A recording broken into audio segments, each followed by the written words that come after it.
Well, if you do have a Bible, I invite you to open to Ruth chapter 2.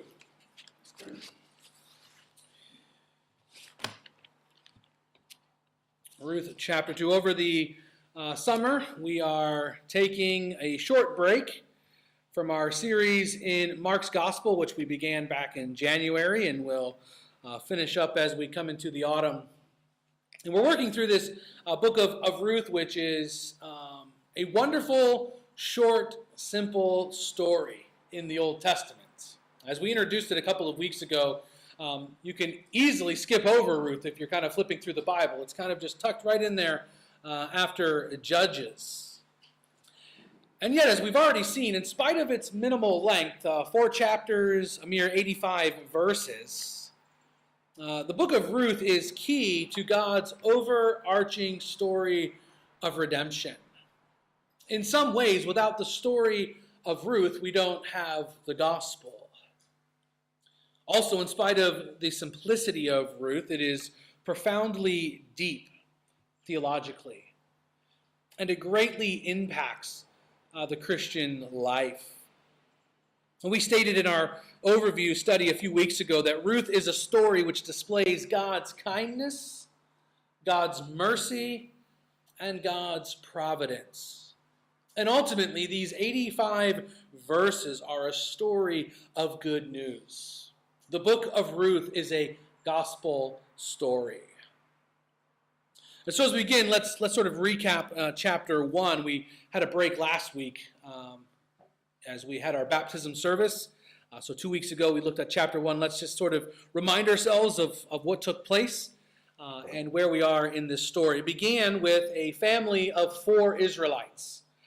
Elimelech and Naomi and their 2 sons. And due to a famine in Israel, in the promised land, the town of Bethlehem, where they are from, Elimelech decides to lead his family out of the promised land, out of Israel, into Moab. There is the promise of food in a foreign land. And tragically, within the first 5 verses, we read that in Moab, in this foreign land, Elimelech and his 2 sons die. And so there we have Naomi, this widow living in a foreign land. She's alone. You know, she does have her 2 daughters-in-law, Ruth and Orpah, but in reality, Naomi is alone in this place. And then we read how she hears that the Lord has provided food back in Israel. There is food in Bethlehem. And so Naomi decides to return. And initially, Ruth and Orpah, her 2 daughters-in-law, they decide to follow along with her. However, after Naomi kind of encouraging them, persuading them to return back to Moab, we read that Orpah, the one daughter-in-law, does just that. And she returns to her home. To her culture, to her society, while Ruth remains committed to Naomi and will continue with her to Israel. And so towards the end of chapter 1, we find Naomi and Ruth are back in Bethlehem. And we might be sort of excited about what's going on, but in reality, life is not full of joy and happiness. We find Naomi is bitter towards the Lord. She actually is so bitter that she asks her friends to change the name that they call her to reflect that bitterness. She blames the Lord for her situation. We think about Ruth. She is a widow. She is a stranger in this strange land. However, in the very last verse, even in the last few words, there is a glimmer of hope. Verse 22, they came to Bethlehem at the beginning of the barley harvest. Verse 1 begins with a famine. Verse 22 ends with a harvest. The Lord is at work. His kindness, His mercy, His grace is being experienced by His people. And so this is where we pick up the story. And as we begin to work through this passage, through chapter 2 this morning, we're going to see 3 key aspects about God from Ruth chapter 2. We're going to see His providence, His provision, and His preparation. Providence, provision, preparation. Let's read chapter 2 together and then work through these three things. Ruth chapter 2, verse 1. Now Naomi had a relative of her husband's, a worthy man of the clan of Elimelech, whose name was Boaz. And Ruth the Moabite said to Naomi, let me go to the field and glean among the ears of grain after him, in whose sight I shall find favor. And she said to her, go, my daughter. So she set out and went and gleaned in the field after the reapers, and she happened to come to the part of the field belonging to Boaz, who was of the clan of Elimelech. And behold, Boaz came from Bethlehem, and he said to the reapers, the Lord be with you. And they answered, the Lord bless you. Then Boaz said to his young man who was in charge of the reapers, whose young woman is this? And the servant who was in charge of the reapers answered, she is the young Moabite woman who came back with Naomi from the country of Moab. She said, please let me glean and gather among the sheaves after the reapers. So she came, and she has continued from early morning until now, except for a short rest. Then Boaz said to Ruth, now listen, my daughter, do not go to glean in another field or leave this one, but keep close to my young women. Let your eyes be on the field that they are reaping, and go after them. Have I not charged the young men not to touch you? And when you are thirsty, go to the vessels and drink what the young men have drawn. And she fell on her face, bowing to the ground, and said to him, why have I found favor in your eyes that you should take notice of me, since I am a foreigner? But Boaz answered her, all that you have done for your mother-in-law since the death of your husband has been fully told to me, and how you left your father and mother in your native land and came to a people that you did not know before. The Lord repay you for what you have done, and a full reward be given to you by God, the God of Israel, under whose wings you have come to take refuge. Then she said, I have found favor in your eyes, my Lord, for you have comforted me and spoke kindly to your servant, though I am not one of your servants. And at mealtime Boaz said to her, come here and eat some bread and dip your morsel in the wine. So she sat beside the reapers, and he passed to her roasted grain, and she ate until she was satisfied, and she had some left over.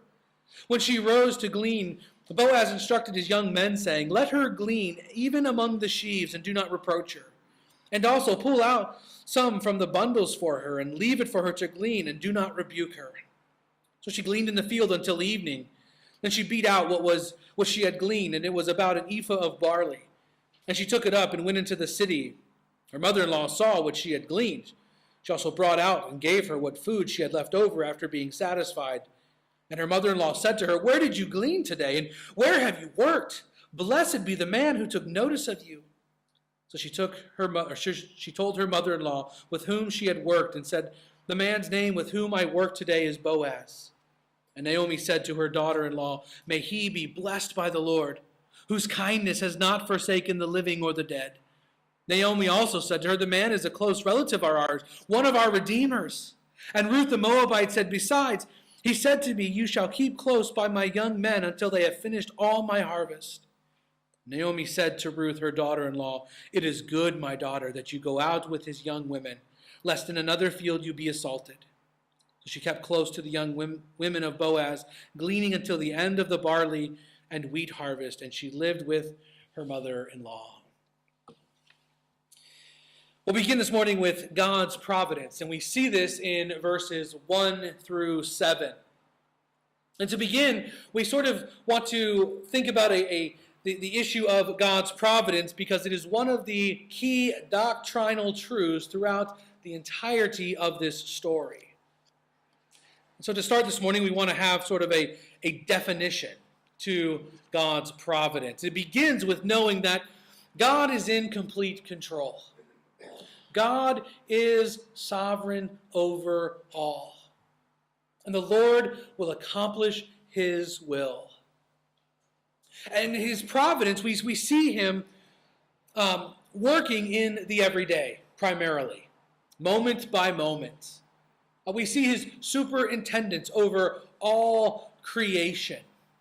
And he's doing so by working out his good plan. God is providentially at work in the lives of his people, working out his good plan. That's what Ruth and Naomi are experiencing here in this chapter. It's what they've been experiencing actually since chapter 1. As we think about chapter 2, it begins very similarly to chapter 1. There is a desperate situation. Now, we have two grieving widows. We have two women who have lost their husbands. And if you imagine that, there has to be heartache and emotional pain and loneliness. Yes, Naomi and Ruth are together. They've spent a significant amount of time traveling from Moab to Israel. They are mother-in-law and daughter-in-law, but the person that they had become one with is no longer there. And so even reading these first couple of verses, we see and sense that deep loss in their hearts. Secondly, we see that they both know what it means to be a stranger in a strange land. We're thinking about Naomi. She spent the last decade at least living in a country that is not her own. She has been a foreigner in Moab. And although she's sort of returned home, back to where she is from, you really begin to sense that she probably feels like a stranger in that place. Her life has been very different from the other Jewish women that are in that place, her friends that she grew up with. Her life experience has been drastically different. But then we think about Ruth, and likewise, she is now the one living as a foreigner in a strange land. She's stepping into a culture, into a society. She's taken on the faith that she does not know from her childhood. And this is really highlighted throughout the book of Ruth, as she is often referred to as Ruth the Moabite. She is identified as a foreigner with that term, and it's a reality that she will face racial and ethnic barriers and discrimination and prejudice in this land. Thirdly, we see the desperate situation as there is a sense of helplessness and hopelessness. We mentioned before the significance of being a widow in that day. In their situation, they would have been left destitute. They would have been left poor. The community would have looked down upon them. They would have been pitied, but probably at the same time disparaged. Life was not easy for these two women. And in verse 2, this is seen as Ruth goes out to find food. And the reason it's seen in this way is because of how she seeks that food out. She goes out by gleaning. Gleaning was a practice of gathering food by following behind those hired to harvest the field. This isn't like going to Sainsbury or Asda and pulling things off the shelf and going and paying for them, but going out to the field as the food is being harvested, and as they would cut the stalks and bundle them up and lay them down in piles to be collected and then taken to market. As a gleaner, you would follow behind that process, and you would hope that something had fallen onto the ground and was going to be left behind, and you would collect that up. That small amount of grain. And this form of collecting food was primarily for the poor and needy in the community. And now this is not to be seen as a nuisance. It's not to be seen as theft, but this act of gleaning is something that God allowed, and God commanded landowners to provide this type of subsistence living. In Deuteronomy chapter 24, as the Lord is giving the law to his people in verses 19 through 22, he tells them, "When you reap your harvest in your field and forget a sheaf in the field, you shall not go back to get it. It shall be for the sojourner, the fatherless, and the widow, that the Lord your God may bless you in all the work of your hands. You shall remember that you were a slave in the land of Egypt. Therefore, I command you to do this." This is what Ruth went out to do. This type of provision was for someone just like her. Did you notice in that verse the mention of the sojourner and the widow? This is how Ruth is identified in her day. Well, in verse 3, as Ruth goes out to gather food, we see God's providence there in verse 3. It says, "So she set out and went and gleaned in the field after the reapers." And here it is, she happened to come to the part of the field belonging to Boaz. We need to take a step back for a moment and help us to understand what's going on here in this verse. If we jump back to verse 1, we are introduced to Boaz, a new character into the story of Ruth. And we're told that Boaz was a relative of Elimelech, of Naomi's late husband. He's someone that Naomi must have known. She would have been familiar with. And we see in the verse 1 there that he happens to be a worthy man. This means that he was influential, and he had a good reputation amongst the people in his society. He was known as a man of character and integrity. And so we come to verse 3, and particularly to the phrase, she happened to come. It's kind of interesting how the author of the book of Ruth makes it sound as though this sort of meeting, this going out to this field was sort of by chance or by luck. By chance, she had come to the right field. There would have been plenty of fields to choose from. There was harvest going on all around, and yet she happens to pick the field belonging to this man, Boaz. But the question is this really luck? Is this really chance? Is it merely a happy accident? Or is this not the providence of God at work in the life of Ruth? The working out of his good plans by ordinary means. We've seen the Lord doing this already in chapter 1. He's provided food in Israel. He's brought Ruth and Naomi together. We're now seeing him work in this situation, as he is directing Ruth into the path that meets Boaz. And for us as God's people this morning, we need to recognize that the God who is at work in Ruth's life, who is providentially at work, is the same God who is at work in our lives. His good plan is unfolding in our every day. As we sang in the song this morning, in the pain and the suffering of life, the Lord is providentially at work. In our times of joy and happiness and celebration, God is at work. And Ruth is an example of what is going on in real life today. God's purpose, his will, is on display as he works providentially. Well, in verse 4, we see that Boaz comes out to the fields. And he notices Ruth, and he asks the foreman who's overseeing his laborers who this woman is. And it seems as though she's standing off onto the side of the field and not actually doing any work at the moment. And the foreman explains that it is Ruth that she's come to glean, that she's waiting for permission from the landowner. And we see in the foreman's address here that we're noticing Ruth's character. First, we see her devotion to Naomi. Again, she is referred to here in this verse as the Moabite woman. What we know about that is astonishing, because she's willing to step into a very uncomfortable situation as a stranger to provide for Naomi. We see that she is bold and courageous.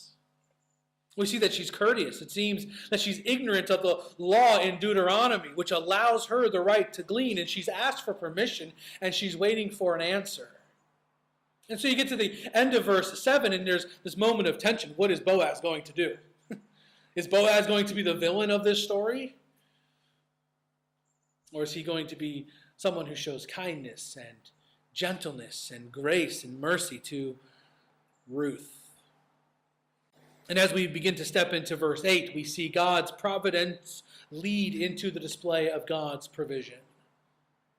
God's providence leading into his provision. Verses 8 through 17. There in verse 8, the attention of Boaz immediately turns to Ruth. I kind of picture he's just kind of in this conversation with the foreman, and all of a sudden he's given the answer of who she is, and he now ignores the foreman and goes right towards Ruth. And he approaches her, and you can imagine what's going on in her mind, right? She's probably wondering, have I made a big mistake? Have I chosen the wrong landowner to ask to glean in his field? Have I wasted this time waiting for his answer? Well, Boaz speaks, and it's evident that she has picked the good fields. In fact, it is probably the best field that she could have chosen, for Boaz welcomes her into his field to glean. And what follows on from this is two different conversations where, again, God's providence is seen as he provides for Ruth. The first conversation takes place in the field where Ruth is welcome now to glean. Look at verses 8 through 10. I'll read them again. Then Boaz said to Ruth, "Now listen, my daughter, do not go to glean in another field or leave this one, but keep close to my young women. Let your eyes be on the field that they are reaping and go after them. Have I not charged the young men not to touch you? And when you are thirsty, go to the vessels and drink what the young men have drawn." She fell on her face, bowing to the ground, and said to him, "Why have I found favor in your eyes, that you should take notice of me, since I am a foreigner?" You begin to see why Boaz is described in verse 1 as a worthy man. We're seeing his godly character. Boaz is kind. Listen to how he responds and speaks to Ruth. He says, "My daughter." There is gentleness, there is softness as he engages with her. But it's not just his kind address, but he invites her to stay in his field. There's no quota, there's no limit on what she can glean. There's no time restraint. Stay as long as you want. In fact, there shouldn't be any need to leave my field to go elsewhere and look for food. Boaz is also concerned for her. He says, "Have I not charged the young men not to touch you?" Again, gleaning was a command by God to his people, and yet that doesn't mean that everyone was happy with this command. And again, you can imagine being out in a field, trying to get work done, and these gleaners are interrupting and disrupting your work. This is probably true as following on after a famine. There's probably a larger number of gleaners than normal.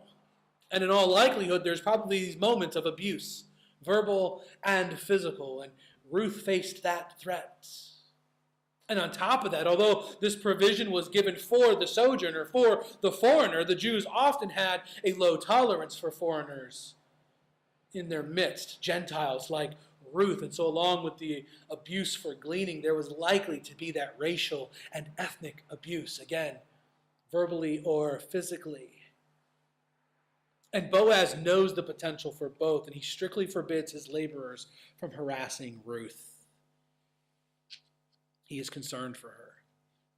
Thirdly, we see that Boaz is welcoming and hospitable. Boaz is welcoming and hospitable. He applies the law of God to his life. We see this as he allows for her to glean, to come in, to take what she needs. But then Boaz goes further and he applies another command of God. In the book of Leviticus, chapter 19, the Lord, again, telling his people, "When a stranger sojourns with you in your land, you shall do him no wrong. You shall treat the stranger who sojourns with you as a native among you. You shall love him as yourself, for you were strangers in the land of Egypt. I am the Lord your God." Did you notice as we were reading there in verse 9, Boaz invites Ruth to drink from his water vessels provided for his employees? We probably don't think anything of that, right? But in that day, that was extremely countercultural. Normally, a foreigner would be required to draw water for the Israelites.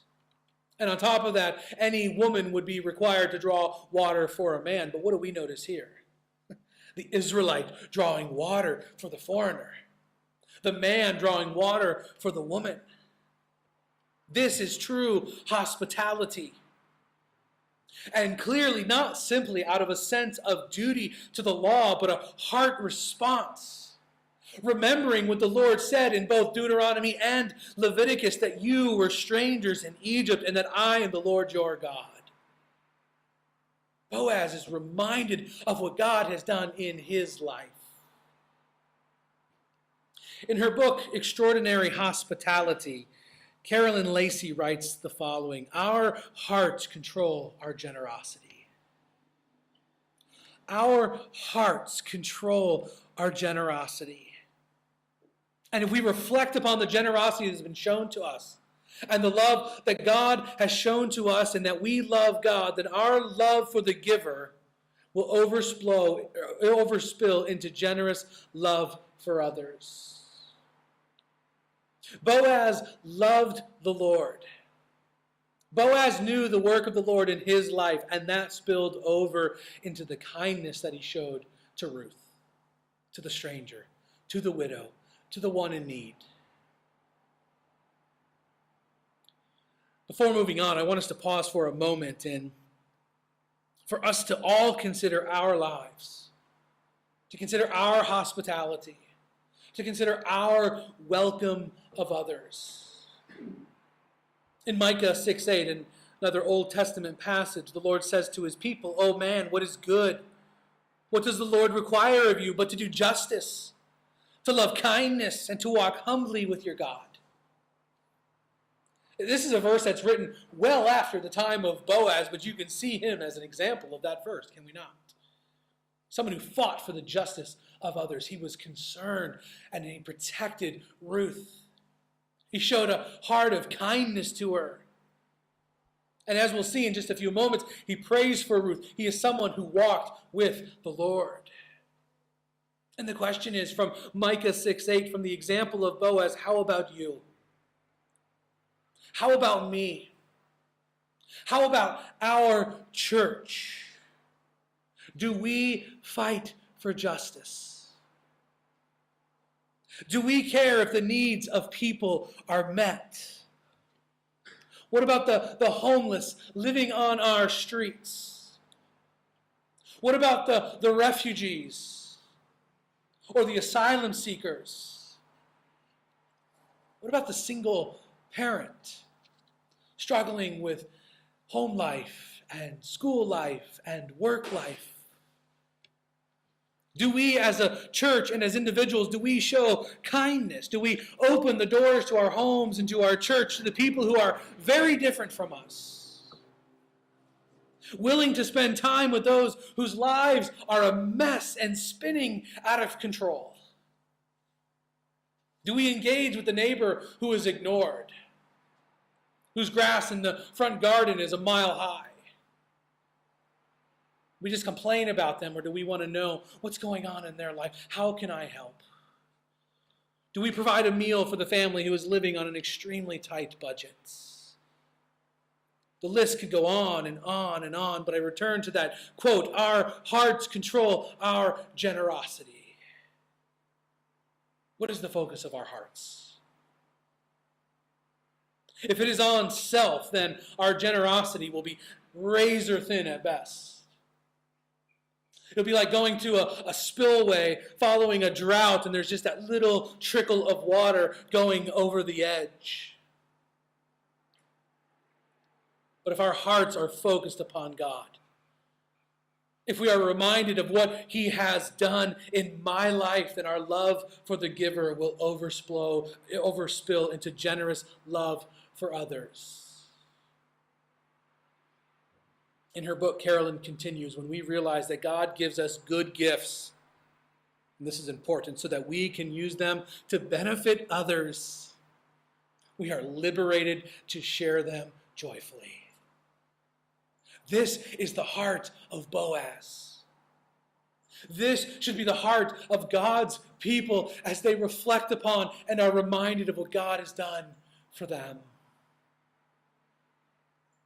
This is true hospitality and welcoming. Well, to this, Ruth responds in verse 10. She falls on her face. She cries out, "Why have I found favor in your eyes? I am a foreigner." Ruth is awed by grace and mercy. Normally, and she's probably already experienced this, she's been seen as an outcast. But she has now been shown true hospitality by this man.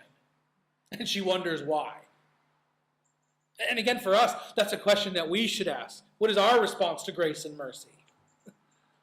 Should we look at our lives and say, "Why, God? I don't deserve this"? Is there genuine, humble awe when we are confronted with the grace and mercy of God? Well, Boaz goes on to explain that he knows all about Ruth. He knows what she's done for Naomi, her committed love and her devotion. And then Boaz does something incredible. It's a mark of his godly character. He prays for Ruth, verse 12. It says, "The Lord repay you for what you have done, and a full reward be given you by the Lord, the God of Israel, under whose wings you have come to take refuge." So an amazing prayer, actually, because you think about Ruth. I mean, just a few verses ago in chapter 1, she said to Naomi, "Your God will be my God." And Boaz is reminding her that her God, the God of Israel, Yahweh, is the one who is providing for her. It is under his wings that she finds refuge. He is the one who blesses his people. He is the one who is blessing her. And again, it's true for all of God's people. And then in verse 14, we move to another conversation. Seems to be a bit of a time gap here. We come to a break from harvesting, sitting down for a meal. Once again, we see the hospitality and generosity of Boaz. He invites Ruth to join him and his employees for a meal. He supplies food and so much that she has a bunch left over. And then after the meal, as she goes back to the field, Boaz gives further instructions to those who are harvesting his field, and that is to make sure that she is given more than she could ever glean. To take some of what is meant to be sold in the market and given to her. Now, we're not sure if Boaz realizes it or not, but he is a part of the answer to his own prayer in verse 12. Through him, the Lord is providing abundantly for Ruth. And at the end of the day, as Ruth is getting ready to head home, it says that she leaves with about an ephah of barley. This is equivalent to 13 kilos, what would have been enough for about a half a month's food.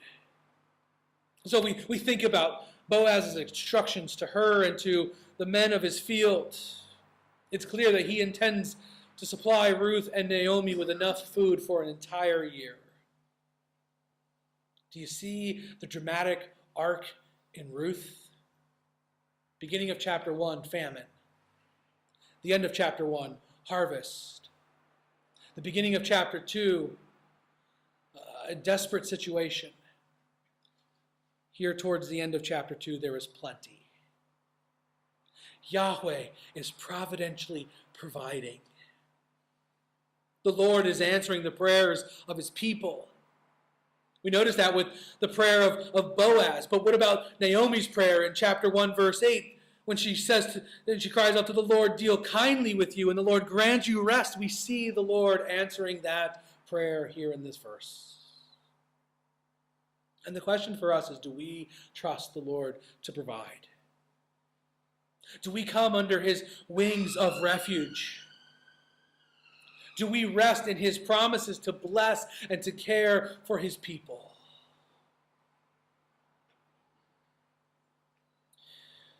Well, the scene comes to a close at the end of the day, verses 18 to 23, and here we see God's preparation. You might picture Naomi here in verses 18 and 19 sort of standing at the door, probably watching the clock or the sundial, I guess, in that day, and realizing that Ruth should be coming home soon, wondering, is there going to be anything to eat tonight? And you hear her reaction as Ruth is lugging home this huge amount of grain. Look at verse 19. And her mother-in-law said to her, "Where did you glean today? Where have you worked?" In one way, this is really the first thing that Naomi notices that is good happening in her life. There is food tonight. In fact, there's food for tomorrow. And there's food for the next day. And she has to ask, how did this happen? How did you get so much? And Ruth shares about the meeting of Boaz and of his generosity. And from here, Naomi not only hears good news that there is food, but she shares good news. There is hope. In verse 20, she says Boaz is a close relative. He is one of our redeemers. And we have to notice this phrase for a moment, because this is another key concept in Ruth. It's going to be a constant thread running through the remainder of the story. A redeemer in this context was a close relative who could do a number of things. He could buy back a family member who was sold into slavery. He could buy back land that was sold by a family member because of a debt that they had to pay. He could avenge the murder of a family member and receive the restitution and therefore ensuring justice. Or he could redeem a family lineage by marrying the widow of the deceased family member and producing an heir, ensuring the family line to continue.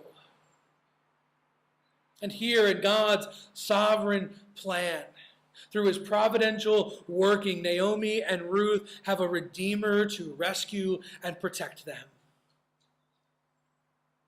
And we see that this man is kind and compassionate. He is generous and welcoming. He is a man of influence and faith in God.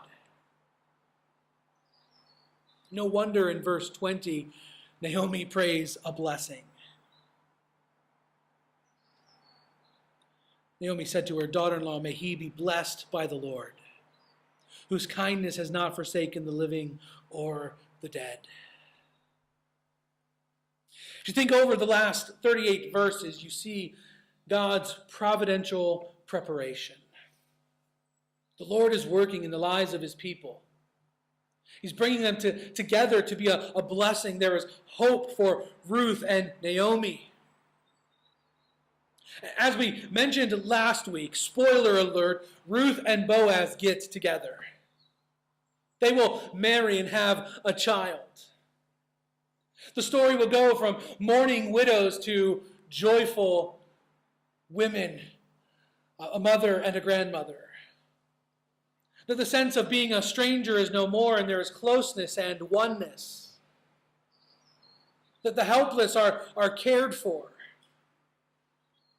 But as the story continues, as we see God working, this hope is not just temporal.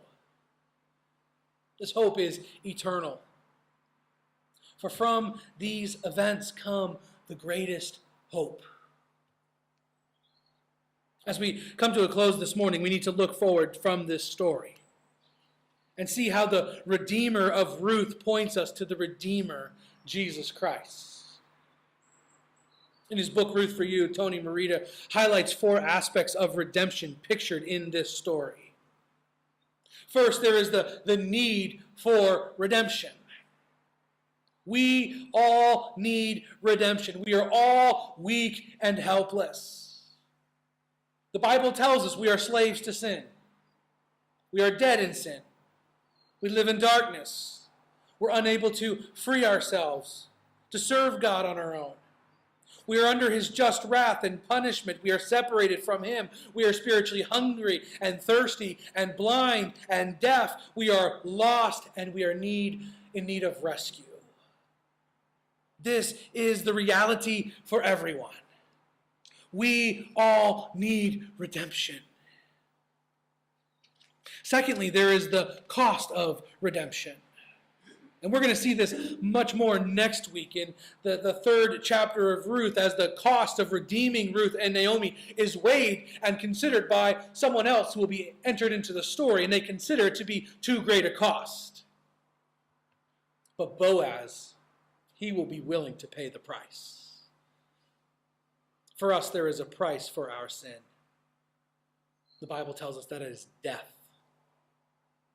And left on our own, this leads to not just physical death in this life, but eternal death in hell, separated from God forever. But Paul reminds the Christians that you were bought with a price. Freedom has been purchased. Jesus Christ has gone to the cross. He has shed his blood and he has paid the penalty for sin. Third, there is the glory of the Redeemer. We've seen what kind of man Boaz is. Worthy, man of character, willing to welcome. He looks out for the weak and the vulnerable and the helpless. He shows kindness and care. Does that not remind us of Jesus Christ, who is worthy and willing? He is God, the second person of the Trinity, the maker of heaven and earth. And he's willing. He goes to the cross. He becomes a servant. He humbles himself so that we might have life. Paul writes, but God showed his love for us in that while we were still sinners, Christ died for us. Our Redeemer is of immeasurable worth. Fourth, there is the familial nature of redemption. The familial nature of redemption. Because of Boaz, Ruth goes from being a stranger to a beloved wife. And Naomi from a lonely widow to a blessed grandmother. And through the redemption of Jesus Christ, we are no longer enemies of God. But we are in a loving relationship with him. Like Boaz, Jesus has shown us extraordinary hospitality. Jesus welcomes us in. We can become his adopted children. He is our heavenly Father for all eternity. A relationship of sacrificial and unconditional love. This is the redemption that Ruth is picturing and pointing us to. Yes, Boaz is great, but Jesus is greater. But this is also the redemption that Ruth is leading us to. Again, we can't help but look forward to the genealogy at the end of the book. To the child who is the grandfather of David. David, whose line leads to Mary and Joseph.